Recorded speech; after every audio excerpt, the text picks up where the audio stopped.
নমস্কাৰ সকলোকে স্বাগতম জনাইছো এখন নতুন ভিডিঅ'লৈ। তো আজিৰ ভিডিঅ'খনত আমি আলোচনা কৰিম মুখ্যমন্ত্ৰী ডাঙৰীয়াৰ এখন ঘোষণা যে আশা কৰ্মী, ৰান্ধনী আৰু অংগনাবাদীসকলৰ দৰমহা বৃদ্ধি কেতিয়া হ'ব আৰু ইয়াৰ ওপৰত কি এটা আলোচনা কেবিনেট বৈঠকত কৰিছে সেই সকলৰ বিষয়ে আজি আমি আলোচনা কৰিম। ইয়াৰ আগতে মই এখন ভিডিঅ' বনাইছিলোঁ, সেই ভিডিঅ'খনত আপোনালোকৰ সকলো ভাল কমেণ্ট চাই তো আৰু এখন ভিডিঅ' মই বনোৱাৰ বাবে চেষ্টা কৰিলোঁ যে এই ভিডিঅ'খন হয়তো আপোনালোকৰ বাবে বহুত গুৰুত্বপূৰ্ণ হ'ব পাৰে। তো সেইভাবে ভিডিঅ'খনৰ শেষলৈকে চাব। তো আহক আজিৰ ভিডিঅ'খন আমি আৰম্ভ কৰোঁ। আৰু ভিডিঅ'খন আৰম্ভ কৰাৰ আগতে কেবিনেট বৈঠকৰ পৰা এখন অফিচিয়েলি পেজ আহিছে, কি এখন নটিচ আহিছে, সেই নটিচখন কি আমি আগত পঢ়ি লওঁ। ঠিক আছে, তো এই নটিচখনত কি লিখা আছে আমি আগত চাই লওঁ। তো কি ৰাজ্যৰ 25% অংগনাবাদী কৰ্মীৰ বাবে পদ উন্নতিৰ ব্যৱস্থা মুখ্যমন্ত্ৰী। ঠিক আছে, তো ইয়াতে কি লিখা আছে, 19 আগষ্ট ৰাজ্যৰ অংগনাবাদী কৰ্মীৰ সহায়িকাৰ বাবে ভাল খবৰ কঢ়িয়াই আনিছে মহিলা আৰু শিশু উন্নয়ন বিভাগৰ মন্ত্ৰী অজন্তা নেওগে। মুখ্যমন্ত্ৰীগৰাকীয়ে ৰাজ্যৰ হেজাৰ হেজাৰ অংগনাবাদী কৰ্মীৰ ভিতৰত 25% পদ উন্নতিৰ ব্যৱস্থা কৰা হ'ব বুলি সুন্দৰী কৰিছে। মুখ্যমন্ত্ৰীগৰাকীয়ে আজি সংবাদ মাধ্যমৰ আগত কয় যে ৰাজ্যৰ 25% পৰ্যন্ত অংগনবাদী কৰ্মীক পদ উন্নতিৰ ব্যৱস্থা কৰাৰ উপৰি ইয়াৰ সমান্তৰালকৈ অংগনবাদী কৰ্মী বা সহায়িকা 3-4 লাখ টকা পৰ্যন্ত এককালীন সাহায্য লাভ কৰিব। অংগনবাদী কৰ্মী সহায়িকাৰ বাবে চৰকাৰে 4,000 সেৱাংকে ইয়াতে কি কৈছে যে এককালীন আশা কৰ্মী অংগনাবাদীসকলৰ এককালীন কি 3-4 লাখ টকাকে এটা সাহায্য প্ৰদান কৰিব এই বুলি মুখ্যমন্ত্ৰী ডাঙৰীয়াই কি এখন ব্যৱস্থা গ্ৰহণ কৰিছে। কিন্তু এই ব্যৱস্থা গ্ৰহণ কৰাৰ আগত কি এটা মুখ্যমন্ত্ৰী ডাঙৰীয়াই ঘোষণা কৰিছিল কেবিনেট বৈঠকত, সেই নিউজখন আমি এবাৰ চাই লওঁ। আৰু মধ্যাহ্ন ভোজনৰ ৰান্ধনীসমূহে কিছু তেওঁলোকে বেতন বঢ়াবৰ কাৰণে বিভিন্ন সময়ত চৰকাৰৰ ওচৰত দাবী জনাই আহিছে, কিন্তু আমাৰ হাততো ইমান টকা পইচা নাই যে তেওঁলোকৰ দাবীসমূহ আমি পোনছাতে গ্ৰহণ কৰিব পাৰোঁ।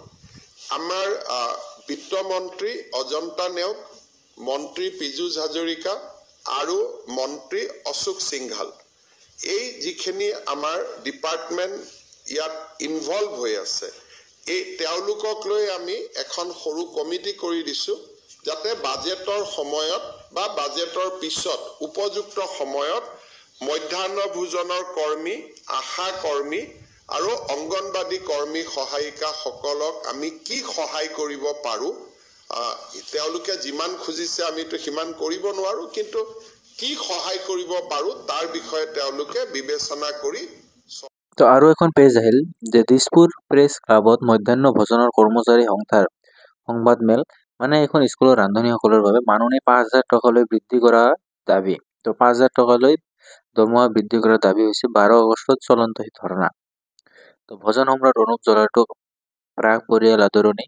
আপুনি কি এইখন ভালকৈ পঢ়ি ল'ব, আপোনালোকে ভিডিঅ'খন ষ্টপ কৰি। ঠিক আছে, তো কি আমি এতিয়া নেক্সট এটা পেজত আহিম।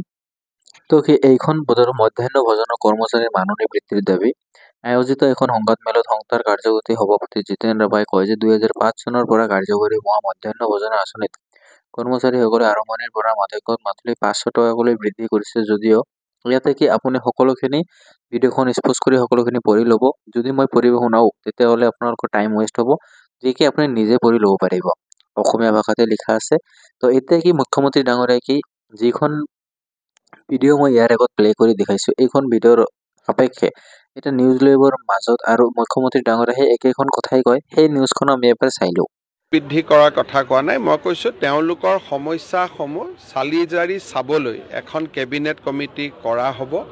ইতিমধ্যে কেবিনেট কমিটিখনৰ নটিফিকেশ্যন ইছ্যু কৰা হৈছে। মোৰ CM অফিচৰ টুইটত আপোনালোকে কেবিনেট কমিটিৰ নটিফিকেশ্যনখন পাব। সেই কেবিনেট কমিটিয়ে আশা কৰ্মী, অংগনবাদী কৰ্মী, মধ্যাহ্ন ভোজনৰ কৰ্মী সকলোকে সাক্ষাৎ কৰিব। তেওঁলোকৰ দৰমহা বৃদ্ধিৰ লগতে আৰু বহুতো সমস্যা আছে, সমস্যাবিলাকৰ ওপৰত আলোচনা কৰিব, কৰি তেওঁলোকে কেবিনেটত প্ৰতিবেদন দিব। মই দৰমহা বৃদ্ধি কৰাৰ কথা কোৱা নাই, মই কৈছোঁ তেওঁলোকৰ সমস্যাসমূহ চালি জাৰি চাবলৈ এখন কেবিনেট কমিটি কৰা হ'ব। ইতিমধ্যে কেবিনেট কমিটিখনৰ নটিফিকেশ্যন ইছ্যু কৰা হৈছে। মোৰ CM অফিচৰ টুইটত আপোনালোকে কেবিনেট কমিটিৰ নটিফিকেশ্যনখন পাব।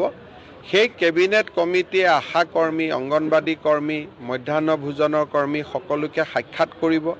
তেওঁলোকৰ দৰমহা বৃদ্ধিৰ লগতে আৰু বহুতো সমস্যা আছে, সমস্যাবিলাকৰ ওপৰত আলোচনা কৰিব, কৰি তেওঁলোকে কেবিনেটত তো হয়তো ভিডিঅ'খন আপুনি চালে তো আজিৰ ভিডিঅ'খন ইয়াতে সমাপ্ত কৰিছোঁ আৰু ভিডিঅ'খন আপুনি কোনখন জিলাৰ পৰা চাইছে ভিডিঅ'খনৰ কমেণ্ট বক্সত অৱশ্যই কমেণ্ট কৰিব আপুনি কোনখন জিলাৰ পৰা মোৰ ভিডিঅ'খন চালে